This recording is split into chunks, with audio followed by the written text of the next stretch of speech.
হয়, মই বৰ্তমান উপস্থিত আছো গোসাইগাঁও মহকুমাৰ বিশেষকৈ 1 নম্বৰ গোসাইগাঁও বিধানসভা সমষ্টিৰ ভমৰাবিল গাঁৱত। আৰু মোৰ পিছফালে আছে এখন কাঠৰ দলং, যিখন কাঠৰ দলঙে বিগত 1998 চনৰ পৰা আজিলৈকে কিন্তু এক বিধ্বস্ত অৱস্থাত পৰিণত হৈছে। দাদা, আপোনাৰ এই নদীখনৰ কি নাম, কিমান দিন ধৰি তেনেকুৱা অৱস্থাত আছে, আপোনালোকে কেনেকুৱা সমস্যাৰ সন্মুখীন হৈছে?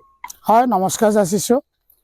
নিউজ লাইভৰ সাংবাদিক বন্ধুক মই ধন্যবাদ যাচিছোঁ যে আমাৰ পিছপৰা 2 নম্বৰ ভমৰাবিল গাঁৱত SSB তথা 31 নম্বৰ ৰাষ্ট্ৰীয় ঘাইপথ সংলগ্ন হাৰাপুটা নৈৰ ওপৰত জৰাজীৰ্ণ কাঠৰ দলং 1998 চনতে যেতিয়া AGP চৰকাৰ আছিলে, সেই সময়ত ৰাজেন মুছাৰী ছাৰে দিয়া এখন দলং। এই দলংখনৰে দৈনন্দিন প্ৰায় 10,000 মানুহ যাতায়াত কৰিব লগা হয় আৰু কমপক্ষে 500-550 মান ছাত্ৰ ছাত্ৰী LP স্কুলৰ পৰা আৰম্ভ কৰি হাই স্কুল লেভেললৈকে যাতায়াত কৰিব লগা হয় আৰু খুব দুখ আৰু কষ্টৰে পাৰ কৰিব লগা হয় এইখিনি ৰাস্তা। আমি চৰকাৰক দাবী জনাব খুজিছোঁ যাতে এই দলংখন অনতিপলমে আমাক মেৰামতি কৰি দিয়াৰ ব্যৱস্থা কৰে বা নতুন এখন কংক্ৰিট বা RCC ব্ৰিজৰ ব্যৱস্থা কৰি দিয়ে। আমি শিক্ষক মানুহ, আমি ছাত্ৰ সমাজ, আমি কোনো ৰাজনীতি নাজানো। আমাক কাম লাগে, আমাক সুবিধা লাগে। আমি কোনো ৰাজনৈতিক দলক অপমান কৰিব খোজা নাই, দোষাৰোপ কৰিব খোজা নাই।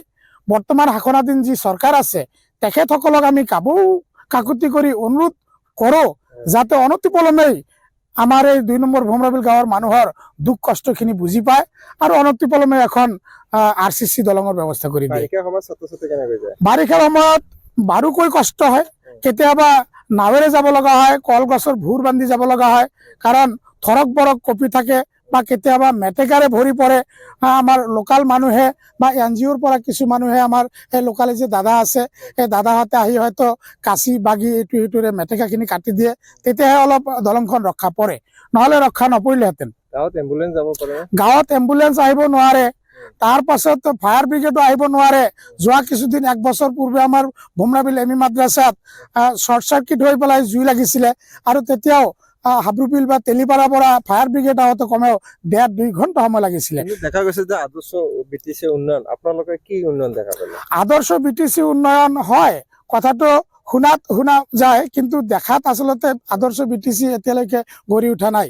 বিশেষকৈ আমি 2 নম্বৰ ভমৰাবিল গাঁওখন অসমৰ একেবাৰে পশ্চিম সীমা তথা BTRৰ একেবাৰে পশ্চিম সীমা, পশ্চিমবংগৰ লগতে সংলগ্ন বুলি আমি ক'ব পাৰি।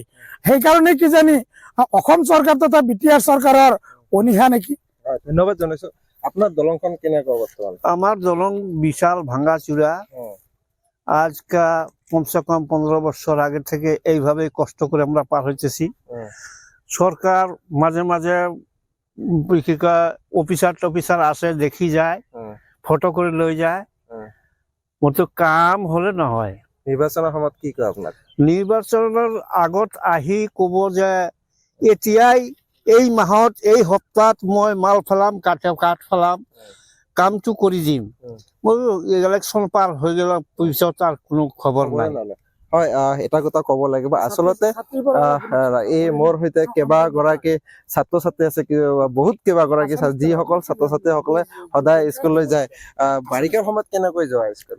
মই নাৱৰে পাৰ হওঁ। কেনেকৈ? নাৱৰে। বাৰিষা হলে স্কুল যোৱাত প্ৰব্লেম হয়? হয়, প্ৰব্লেম হয়। এতিয়া দলংখন কেনেকুৱা আছে, বেয়া না ভাল? বেয়া। কি বিচাৰিছা এতিয়া? এতিয়া পাৰ হ'বলৈ বিচাৰিছো। ভাল দলং লাগে। মামাক কিবা কবা নেকি? মামাক কিবা কবা নেকি? হিমন্ত মামাক কিবা কবা নেকি? হিমন্ত মামাই যাতে আমাৰ দলংখন অনতিপলমে ঠিক কৰি দিয়ে। হয়, কবা নেকি? কি কবা? হিমন্ত মামাই আমালোকৰ এই ভমৰাবিল দলংটো যাতে ভাল কৰি দিয়ে আৰু এই দলঙেৰে পাৰ হওঁতে আমাৰ বৰ কষ্ট হয়, অসুবিধা হয়। হয়, ধন্যবাদ। এইসকল ছাত্ৰ ছাত্ৰী দৈনন্দিন স্কুলত অহা যোৱা কৰিছে, কিন্তু এইসকল ছাত্ৰ ছাত্ৰী